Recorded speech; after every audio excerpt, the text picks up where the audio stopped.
The council chambers on Nexus Prime stretched out like a vast arena, with 12 different alien species sitting in their designated sections. Ambassador Jake Morrison adjusted his collar and looked around the enormous room that had become his workplace for the past 15 years.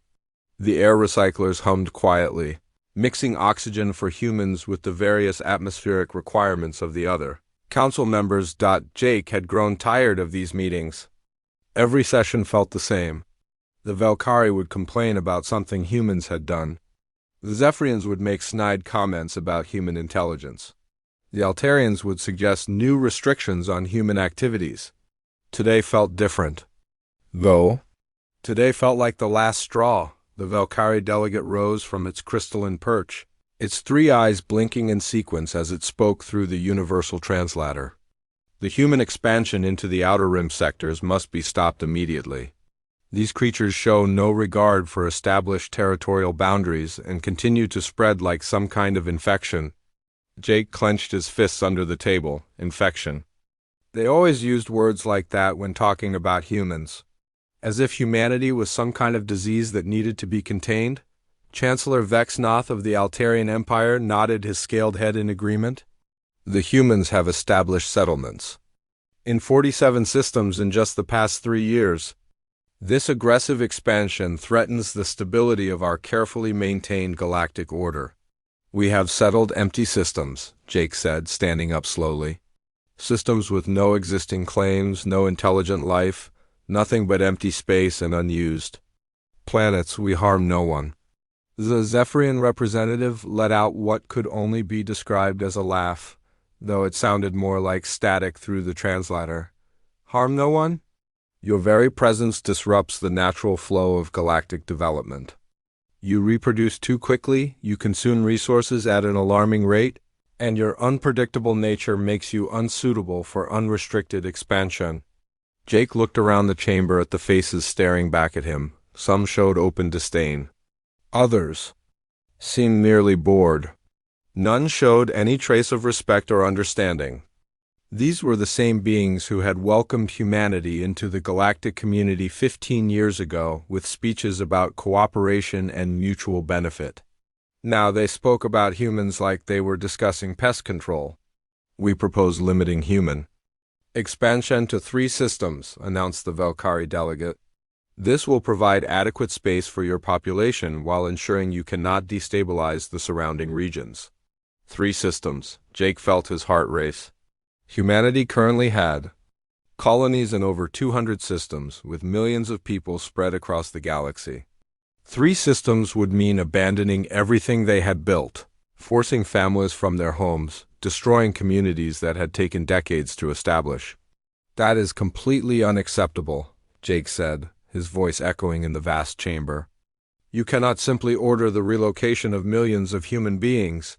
We can and we will, Chancellor Vexnoth replied coldly. The council has voted. The decision is final. Jake realized they had already made up their minds before the session even began. This was not a discussion or a negotiation. This was them telling him what they had decided to do to his people. The doors to the chamber opened and Captain Lisa Brooks entered, her blue uniform crisp and professional. She walked directly to Jake's position and leaned down to whisper in his ear, "Sir, we have a problem. The inspection teams are already moving." Jake nodded grimly. The aliens had not even waited for the meeting to end before beginning their operations. Captain Brooks had been ordered to escort a council inspection team to the human colonies in the Kepler sector. The team was led by Kethvar, a Zephyrian administrator known for his particular dislike of humans. Within hours, Captain Brooks found herself watching in horror as the inspection team began dismantling human settlements.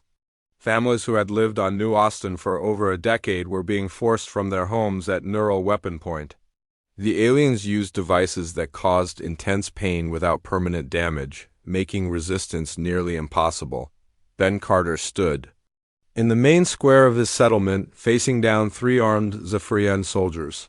He was young, barely 30, but he had helped build this community from nothing. Every building, every garden, every playground had been constructed with human hands and human dreams. "You have no right to do this," Ben said, his voice steady.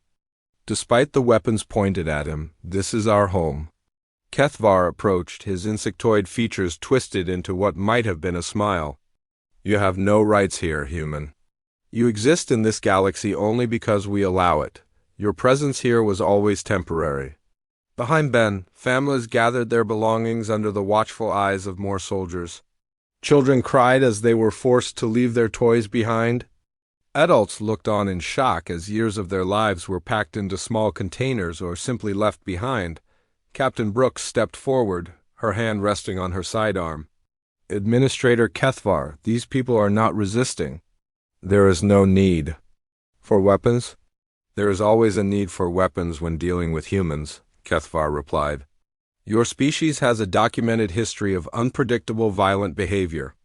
The breaking point came when Kethvar announced the next phase of the relocation plan. Not only would humans be moved to designated zones, but children over the age of 10 would be separated from their families for proper galactic education. They would be raised in council facilities where they could learn to be more civilized and better suited for galactic society. Ben Carter stepped between the soldiers and a group of families with young children. You will not take our children. You have no choice in the matter, Kethvar said, signaling to his soldiers to move forward. That was when Captain Brooks made her decision. She activated her communicator and sent a coded message back to Earth. Prometheus protocol activated. Begin immediate withdrawal. The message reached Ambassador Jake Morrison just as he was preparing to address the Council one final time. He had hoped it would not come to this, but humanity had been preparing for this possibility for years. They had seen how the Council treated other species who fell out of favor. They had watched entire civilizations be relocated, divided, and eventually absorbed into the larger galactic community until nothing remained of their original identity. Jake stood before the assembled council members, looking each of them in their alien eyes. I have served as Earth's representative to this council for 15 years.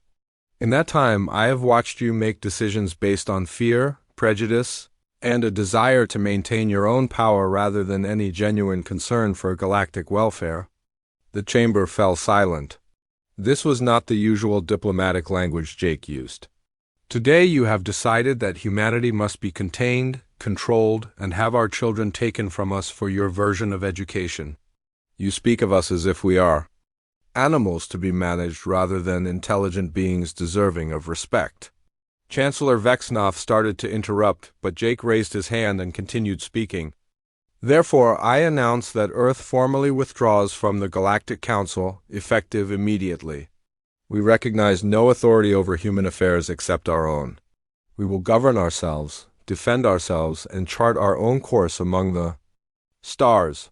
The alien delegates began speaking at once, their voices mixing into a cacophony of outrage and disbelief. Some laughed, thinking this was some kind of bluff. Others looked concerned, perhaps beginning to realize the implications. You cannot survive without the Council, the Valkyrie delegate said. You depend on our technology, our trade routes, our protection. You will come crawling back within a year. Jake smiled for the first time in months. We will see about that. He gathered his papers, walked out of the chamber, and never looked back. President Helen Walsh stood before the massive viewing screen in the United Earth Assembly Hall, watching as representatives from every human colony appeared one by one. The emergency session had been called within hours of Ambassador Morrison's declaration at the Galactic Council. Now the fate of humanity across the stars would be decided. My fellow humans, President Walsh began, her voice carrying to every corner of human space through quantum communication networks the aliens knew nothing about. Today marks the end of our membership in the Galactic Council and the beginning of our true independence among the stars. The assembly hall buzzed with nervous energy. Some representatives looked worried, others excited, but all understood the magnitude of what was happening. They were cutting ties with the most powerful political organization in the galaxy. For 15 years we have tried to work within their system, Walsh continued. We have followed their rules, accepted their restrictions, and endured their condescension, but today they went too far. Today they decided our children should be raised by aliens who see us as nothing more than clever animals. In a secret facility buried deep beneath the Colorado mountains, Dr. Ryan Mitchell watched the president's speech while making final preparations for the most important project in human history. Project Prometheus had been in development for over a decade, hidden from alien observers who thought they understood human technological capabilities. Dr. Mitchell, his assistant called out, "All systems are green. We can begin mass production immediately." Ryan nodded and activated his communicator.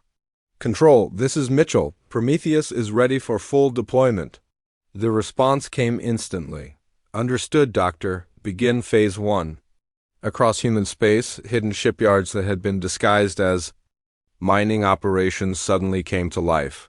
Ships that had been reported as cargo haulers revealed their true nature as advanced military vessels. Most importantly, the new faster-than-light drives began powering up for the first time outside of testing. Admiral Chris Turner received the activation codes while aboard the UES Liberty, the flagship of what the aliens believed was a small human defense fleet.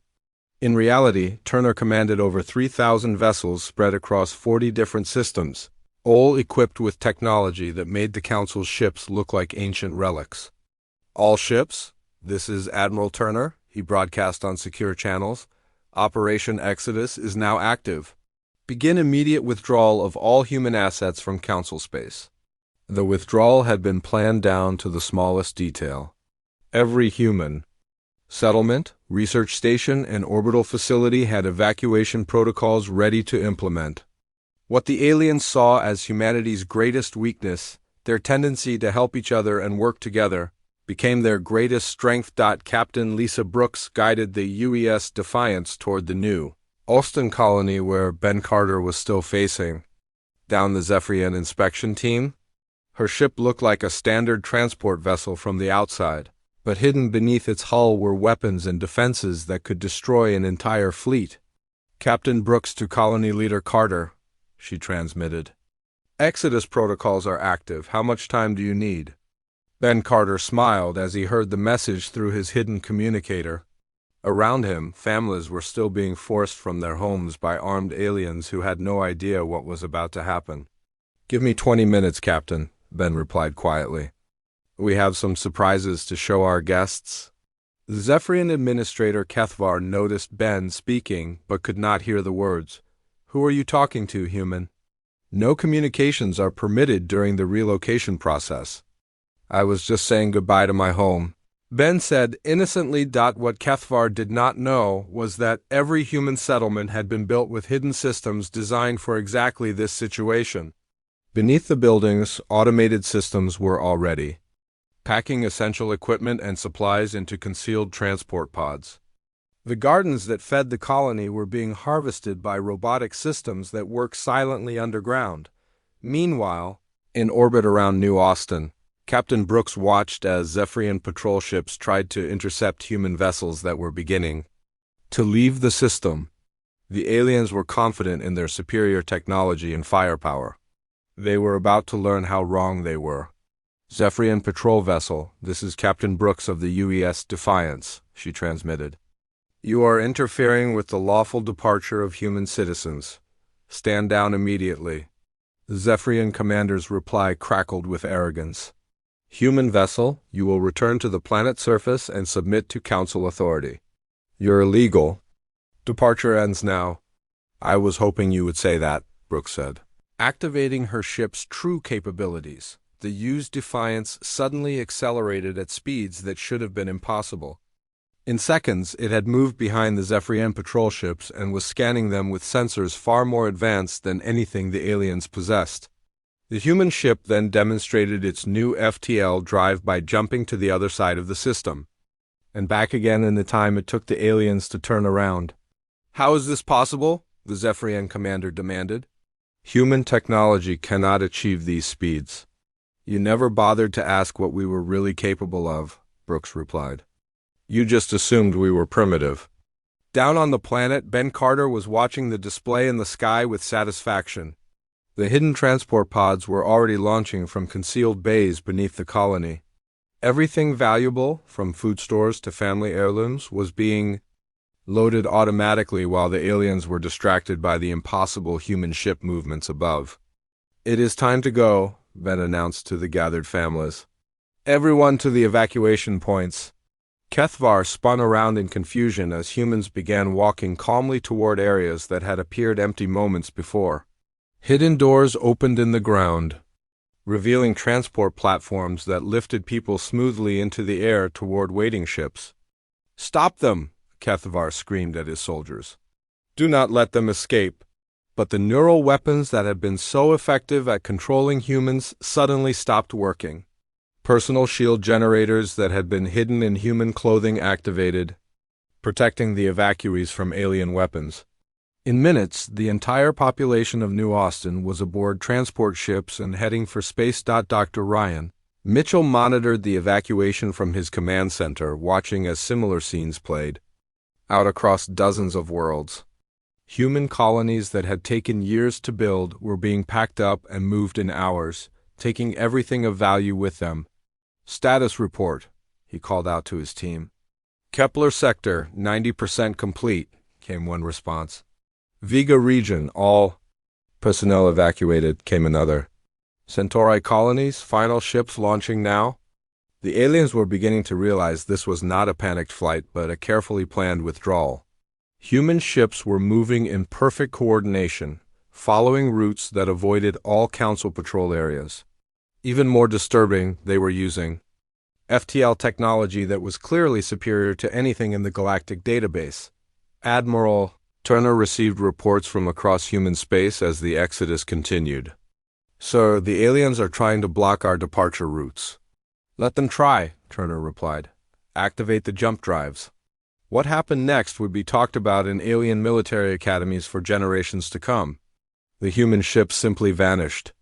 Not jumped to hyperspace like normal FTL travel, but actually disappeared from reality itself for several seconds before reappearing thousands of light years away. No tracking systems could follow them. No pursuit was possible back on Nexus Prime. Ambassador Jake Morrison was packing his personal belongings when Chancellor Vexnoth burst into his office with a squad of guards. "You will stop this madness immediately," the Chancellor demanded. "Order your ships to return." Jake looked up calmly from his packing. "I no longer represent Earth to this council. I have no authority to give such orders." "Then who does?" "No one," Jake replied. "That is the point of independence." The Chancellor's scales shifted color with rage. "You cannot survive without us. Your technology, your trade agreements, your very survival depends on Council support." Jake sealed his final case and walked toward the door. "We will see about that. Oh, and Chancellor, you might want to check your supply manifests. I think you will find some interesting gaps starting about now." As Jake's transport departed Nexus Prime for the last time, emergency alarms began sounding throughout the station. The food production systems were failing. The waste recycling plants had shut down. Even the air purification systems were showing critical errors. It seemed that human involvement in galactic infrastructure had been far more extensive than anyone realized. And now all of that expertise was leaving with the humans themselves. President Walsh concluded her address to the United Earth Assembly with words that would echo through history. "Today we begin our true journey among the stars, not as junior members of someone else's empire, but as free humans charting our own destiny." The last human ship departed Council space 12 hours later, carrying Ambassador Morrison and a message for the Galactic Council. "Good luck governing the galaxy without us." 3 months had passed since the last human ship disappeared from Council space, and Chancellor Vexnoth was beginning to understand the true scope of the disaster he had helped create. The emergency session of the Hegemony Council brought together representatives from all major galactic powers, but the mood in the chamber was far from confident. "The economic indicators are worse than we initially projected," announced Trade Minister Zektal, his tentacles writhing nervously as he spoke. "Galactic commerce has dropped by 34% across all sectors. Supply chains that have operated smoothly for centuries are collapsing." Chancellor Vexnoth leaned back in his seat, feeling the weight of leadership pressing down on his scaled shoulders. When they had voted to restrict human expansion, it had seemed like a simple matter of maintaining order. Humans were newcomers, after all. How important could they really be to the galactic economy? The answer was becoming terrifyingly clear. Zara Phillips appeared on the main viewing screen, transmitting from a secure location somewhere in human space. She had been one of the few humans to remain behind as a liaison, though even her presence was temporary. Her role now was to help the Council understand exactly what they had lost. Chancellor Vexnoth, Zara began, her voice carrying an odd mixture of professionalism and barely contained amusement. I have been asked by President Walsh to provide you with an analysis of the current situation. Please proceed, the Chancellor replied, though he was not sure he wanted to hear what she had to say. Human involvement in galactic commerce was far more extensive than your records indicated, Zara continued. We were not just participants in the economy. In many sectors, we were the economy. The shipping routes you thought were operated by various alien companies were actually managed by human logistics networks. The agricultural systems feeding dozens of worlds were designed and maintained by human specialists.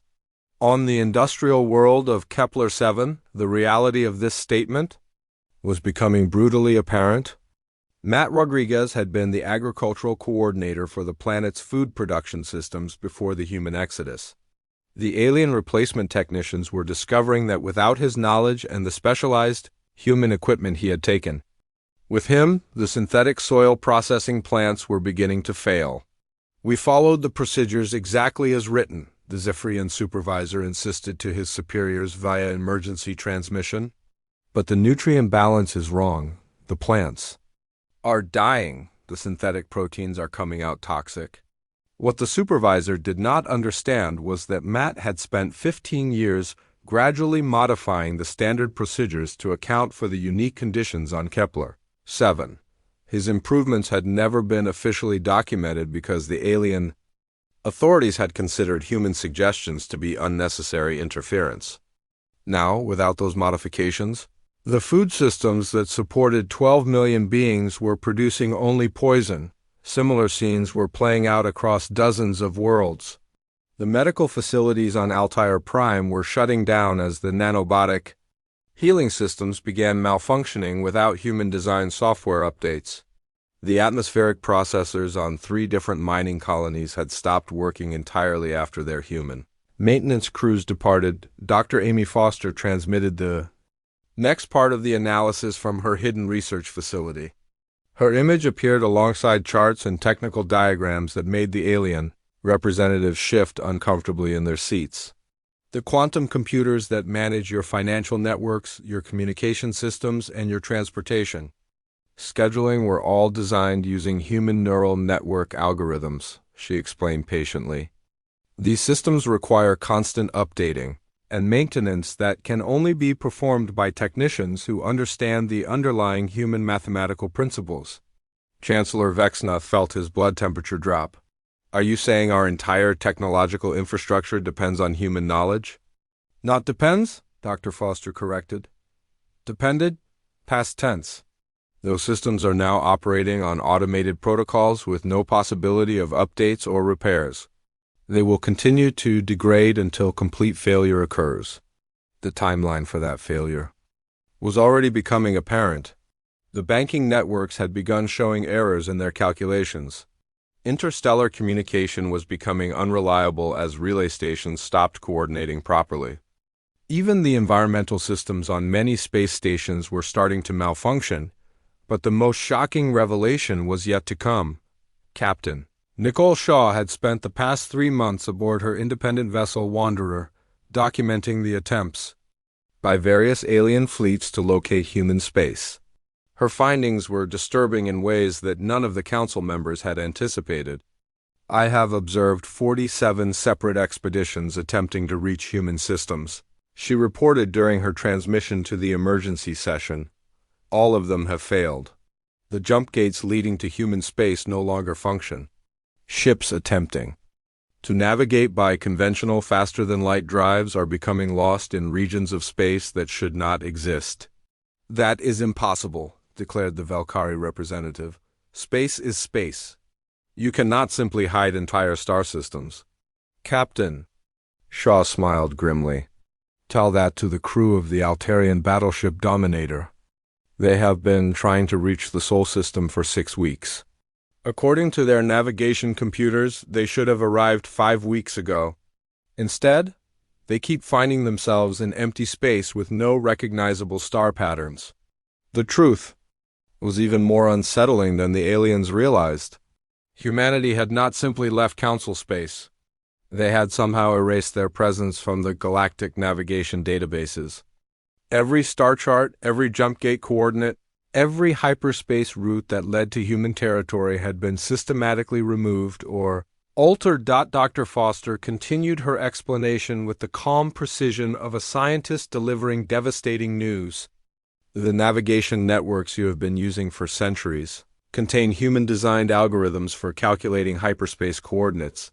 When we left, we took those algorithms with us. Your ships can still travel to any location that was in the original pre-human databases, but any system discovered or cataloged with human assistance is now effectively unreachable. The implications hit the Council members like a physical blow. Humanity had been involved in galactic exploration for 15 years. They had helped map thousands of new systems, established trade routes to previously unknown regions, and cataloged resources on countless worlds. All of that knowledge was now gone. But the worst revelation was still to come. Archaeological specialist Dr. Jennifer Hayes appeared on screen with findings that would shake the foundations of everything the galactic community believed about itself. Her team had been analyzing artifacts found on various worlds throughout Council space, using human historical research methods. We have made a discovery that changes everything we thought we knew about galactic history, Dr. Hayes announced. The artifacts that various species have claimed as evidence of their ancient civilizations are not alien in origin. They are human. The chamber erupted in protests and accusations, but Dr. Hayes continued speaking over the noise. The quantum resonance crystals that power Valkyrie technology show human biosignatures. The mathematical principles underlying Zephyrian engineering are based on human number systems. Even the basic principles of faster-than-light travel that you have been using for millennia were originally developed by humans. Chancellor Vexnoth found his voice. You are claiming that human civilization predates our own? That is absurd. Humans were discovered barely 15 years ago on a primitive world at the edge of the galaxy. Earth was never humanity's original homeworld, Dr. Hayes replied. The genetic evidence is clear. Humans evolved in this galaxy, probably in the galactic core region, and achieved spaceflight millions of years ago. What you discovered 15 years ago were the descendants of human refugees who had fled some ancient catastrophe. The Council chamber fell silent as the full weight of this revelation sank in. The species that they had treated as primitive newcomers were actually the descendants of the civilization that had created much of the technology they depended on. The humans had not joined the galactic community. They had returned to it. The question you should be asking yourselves, Dr. Hayes concluded, is not how to survive without humans. The question is why humans chose to leave their home galaxy in the first place, and whether the same conditions that drove them away are beginning to repeat themselves. As the transmission ended and the Council members sat in stunned silence, emergency alarms began sounding throughout Nexus Prime, the station's main computer core, which had been operating flawlessly for over 2 centuries, was finally beginning to show the cascade failures that Dr. Foster had predicted. The galaxy, that had once dismissed humanity as insignificant, was now beginning to understand that they had not just lost a junior member species. They had lost their technological foundation, their economic stability, and possibly their only connection to their own forgotten history. Chancellor Vexnoth looked around at his fellow council members and realized that they were no longer the rulers of a galactic civilization. They were the caretakers of its collapse. 6 months after humanity's exodus, The galaxy was falling apart. Chancellor Vexnoth stared at the reports flooding his desk, each one bringing news of another system in crisis. The Valkyrie Concordat was experiencing massive civil unrest as their population could no longer access the entertainment networks, medical treatments, and food varieties they had grown dependent on for generations. "Sir," his aide interrupted nervously, "we have received another distress call from the Outer Rim. The Talon system has gone completely dark. No communications, no trade ships, nothing." The Chancellor nodded grimly. Entire sectors were simply disappearing from galactic civilization as their infrastructure collapsed. Without human maintenance and expertise, the complex networks that held the galaxy together were failing faster than anyone could repair them. Meanwhile, on the occupied world of Corvani Prime, something unexpected was happening. Tony Sanchez had not left with the other humans during the Exodus. Instead, he had gone underground, literally hiding in the abandoned mining tunnels beneath the planet's surface. His mission was not evacuation but revolution. The Corvani had been enslaved by the Altarian Empire for over 3,000 years. Their natural intelligence and creativity had been suppressed through genetic modification and neural conditioning. But Tony had discovered something the Altarians did not know. The conditioning could be reversed. "Listen to me carefully, Tony," whispered to the small group of Corvani workers who had gathered in the hidden chamber. "The devices your masters used to control your minds were built using human technology. I can teach you how to disable them." The lead Corvani, whose name translated roughly to Swiftclaw, looked at Tony with eyes that showed the first spark of hope they had contained in centuries. "You would do this for us?" "But we are not your people. Any being that desires freedom is my people," Tony replied, pulling out a small device that looked like nothing more than a simple tool. "This will disrupt the neural implants they forced on your ancestors. It will hurt for a few minutes, but afterward you will think clearly for the first time in your lives." The process began that night. One by one, Tony freed the Corvani workers from the mental chains that had bound their species for millennia. As their true intelligence returned, their rage at centuries of oppression grew beyond measure. Dr. Kate Miller was conducting similar operations on 12 different worlds. Her team of human liberation specialists had remained behind specifically to help the species that the Council races had oppressed. Armed with advanced human technology and a deep understanding of alien psychology, they were sparking revolutions. Across the galaxy on the mining world of Epsilon Eridani, Kate worked with the Theta Centauri collectives to overthrow their Zephyrian overseers. The insectoid Zephyrians had treated the gentle, plant-like Theta Centaurians as living tools for over 2 millennia, but Kate's team had brought weapons that could penetrate Zephyrian armor, and shields that could protect the formerly defenseless plant beings. "Today you take back your world," Kate announced to the assembled Theta Centaurian resistance leaders. "Tomorrow you help us free others." The liberation campaigns were successful beyond anyone's expectations. Species that had been enslaved for thousands of years were suddenly free, armed with human technology, and very angry at their former masters. The Altarian Empire found itself fighting 17 different rebellions simultaneously. The Zephyrian hierarchy was losing control of its outer territories as former slave species turned on their oppressors. Back on Earth, General Paul Stevens watched the tactical displays showing the progress of both the liberation campaigns and the construction of humanity's new defenses. The massive installations surrounding human space were not just military fortifications. They were also humanitarian processing centers for the flood of refugees fleeing the collapsing galactic civilization. General Stevens, his communications officer, called out, "We have another refugee convoy requesting asylum. Mixed species, approximately 40,000 individuals. Run the standard screening protocols," Stevens ordered. "Anyone genuinely seeking freedom is welcome. Anyone still loyal to the Council gets turned away." The screening process was thorough but fair. Families fleeing oppression were welcomed with food, medical care, and temporary housing. Former Council officials and military personnel who showed No remorse for their actions were politely but firmly directed back toward council space. The message was clear: humanity would help those who needed help, but they would not shelter those who had created the problems in the first place. The galactic economy had moved beyond crisis into complete collapse. The artificial intelligence systems that managed interstellar banking had been failing for months, but now they were producing calculations so wrong that trade had become impossible. Currency exchange rates changed randomly. Ship cargo manifests were being corrupted. Even simple transactions required manual verification that could take weeks to complete. The communication networks were in even worse condition. Messages sent between star systems were arriving garbled, delayed, or not at all. Some communications were being delivered to completely wrong destinations. The quantum relay stations that made instant galactic communication possible were shutting down one by one as their human-designed maintenance protocols failed.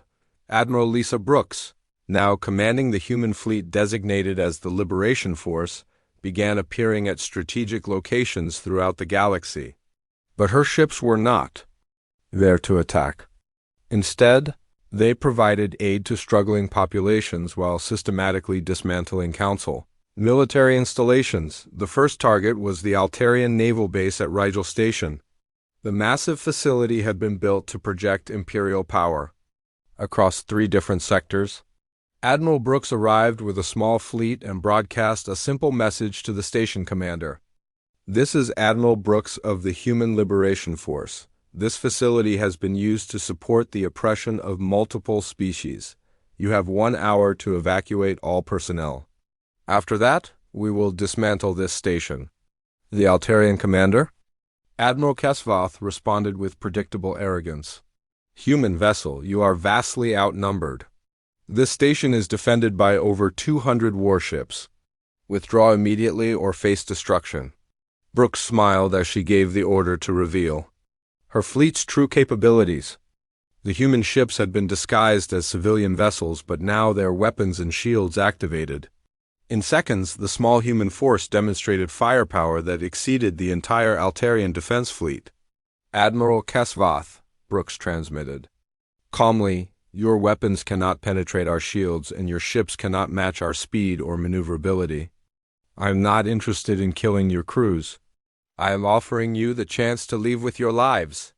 The battle, if it could be called that, lasted less than 20 minutes. The Altarian ships found their weapons completely ineffective against human shields, while human weapons disabled their vessels with surgical precision. No one was killed, but the entire defense fleet was left powerless and drifting as promised. The human ships then began dismantling Rigel Station piece by piece, using advanced technology to separate valuable materials from worthless components. The materials were loaded onto transport ships that immediately departed for refugee processing centers, where they would be used to build housing and infrastructure for displaced populations. Similar operations began occurring throughout the galaxy. Human forces would appear at council military installations, offer the defenders a chance to leave peacefully, then dismantle the facilities and redistribute the resources to those who needed them.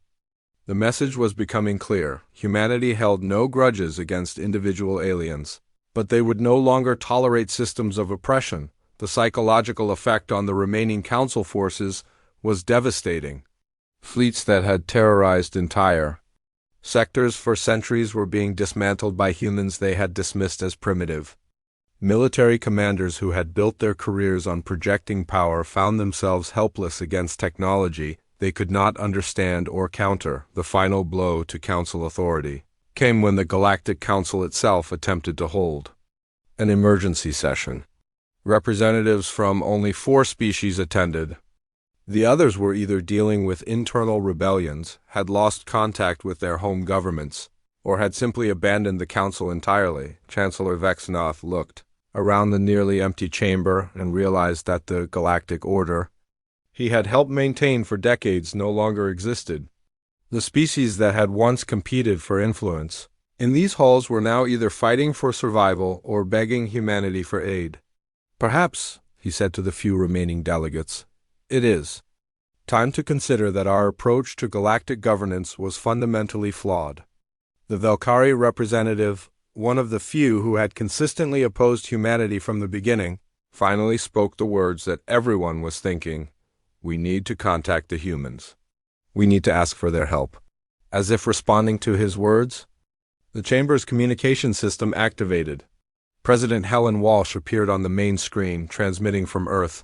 Her expression was serious but not unkind. "Former members of the Galactic Council," she began, "I understand you are experiencing some difficulties. If you are interested in discussing a new approach to galactic governance based on equality and mutual respect rather than—" 1 year had passed since humanity severed ties with the Galactic Council, and the galaxy looked nothing like it had before. Ambassador Jake Morrison, now serving as Secretary of Galactic Affairs, stood in the conference room aboard the massive Space Station Unity-1, humanity's new diplomatic center. Representatives from dozens of species filled the chamber, but the atmosphere was completely different from the old council meetings. "Welcome to the founding session of the Democratic Systems Alliance," Jake announced to the assembled delegates. "Today we establish a new form of galactic governance based on the radical idea that all intelligent species deserve equal representation and respect." The Corvani delegate Swiftclaw raised one of his newly freed hands to speak. His species had been among the first to join the alliance after Tony Sanchez helped liberate them from Altarian control. "Secretary Morrison, the Corvani people pledge our full support to this alliance.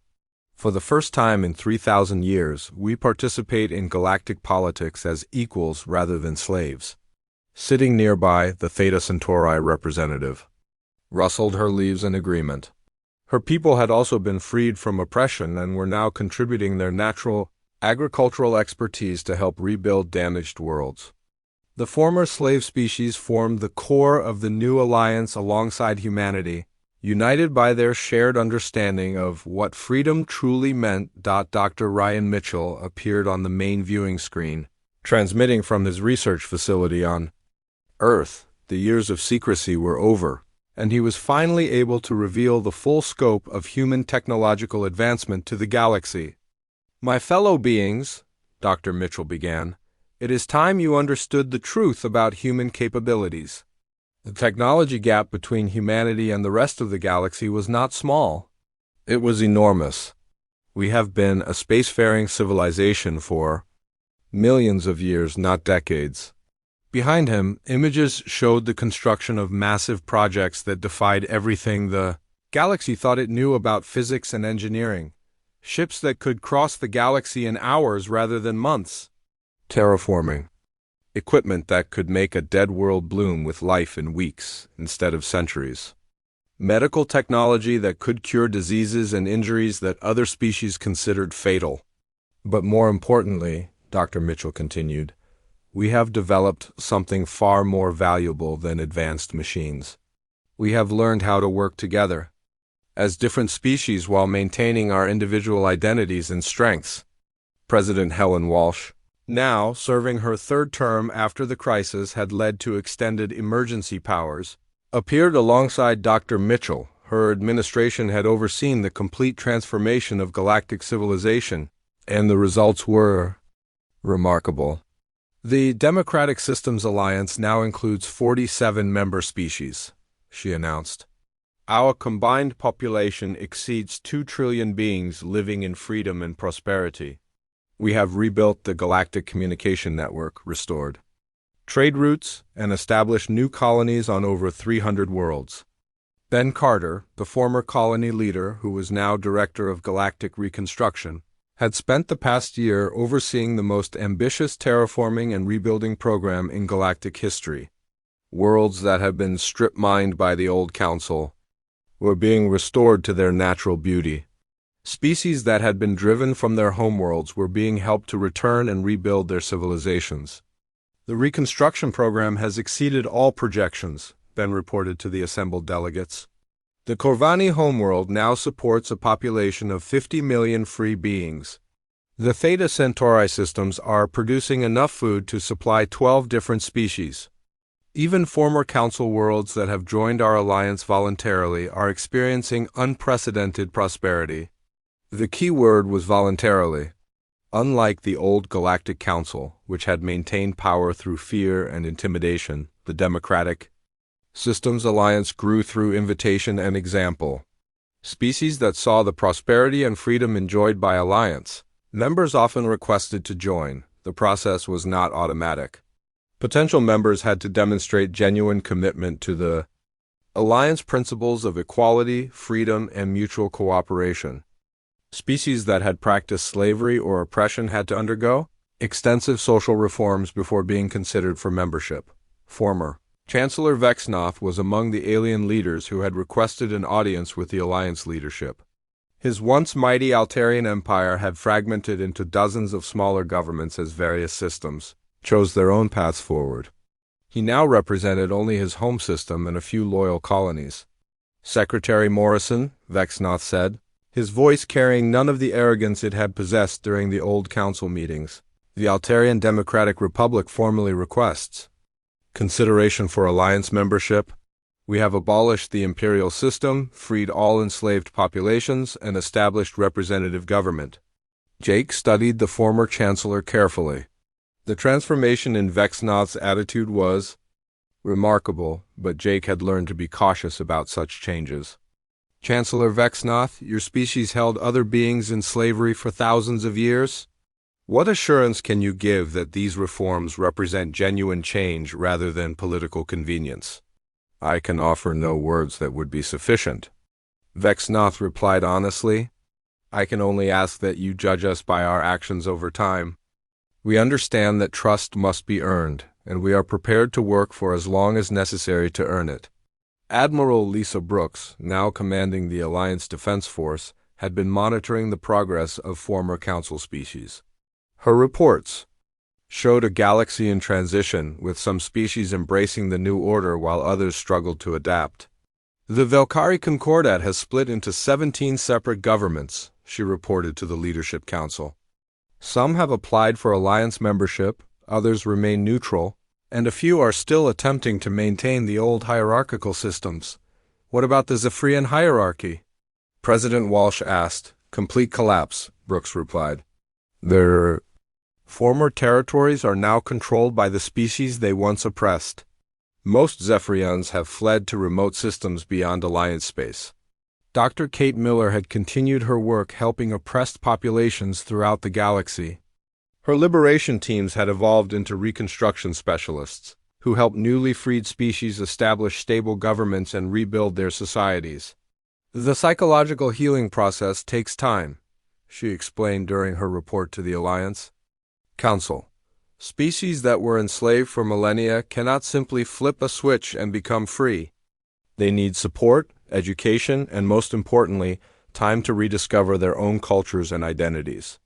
The most remarkable transformation had occurred among the younger generation of aliens who had grown up during the transition period. Children who had been raised under the Alliance system showed none of the prejudices and hierarchical thinking that had characterized the old Galactic Order. Alex Thompson, now a senior engineer in the Alliance Infrastructure Division, worked alongside young beings from dozens of different species. His current project involved the construction of a new type of space station that would serve as a mobile university and cultural exchange center. The interesting thing about working with different species, Alex explained to a group of visiting dignitaries, is that each one brings unique perspectives and capabilities that make the whole team stronger. The Kuvani have incredible spatial reasoning abilities. The Theta Centaurians understand biological systems in ways that amaze me. Even former Council species bring valuable knowledge when they approach problems with humility instead of arrogance. The space station they were building represented everything the Alliance stood for. It was designed not to project power or enforce control, but to spread knowledge and understanding throughout the galaxy. Mobile universities would travel to remote systems, sharing education and technology with any species interested in learning. As the founding session of the Democratic Systems Alliance drew to a close, Jake Morrison looked around the chamber at the faces of beings who represented dozens of different species. all working together as equals. The contrast with the old Galactic Council could not have been more stark. 1 year ago, he said in his closing remarks, this galaxy was governed by fear, maintained through oppression, and divided by artificial hierarchies that claimed some species were naturally superior to others. Today we prove that cooperation is stronger than domination, that diversity is more valuable than uniformity, and that freedom produces better results than slavery. Swiftclaw rose to speak on behalf of all the former slave species. Secretary Morrison, President Walsh, all humans present, we want to express our gratitude. You could have simply left us to our fate when you departed Council space. Instead, you chose to help us find our own freedom. This is why the galaxy looks to humanity not as conquerors but as teachers. President Walsh stood to deliver the final words of the session. We did not set out to reshape galactic civilization. We simply refused to accept that our children should be raised by those who saw us as inferior. But in defending our own freedom, we discovered that true strength comes not from standing alone, but from standing together with others who share our values. The session ended with representatives from 47 species pledging to work together as equals in building a galaxy where freedom, cooperation, and mutual respect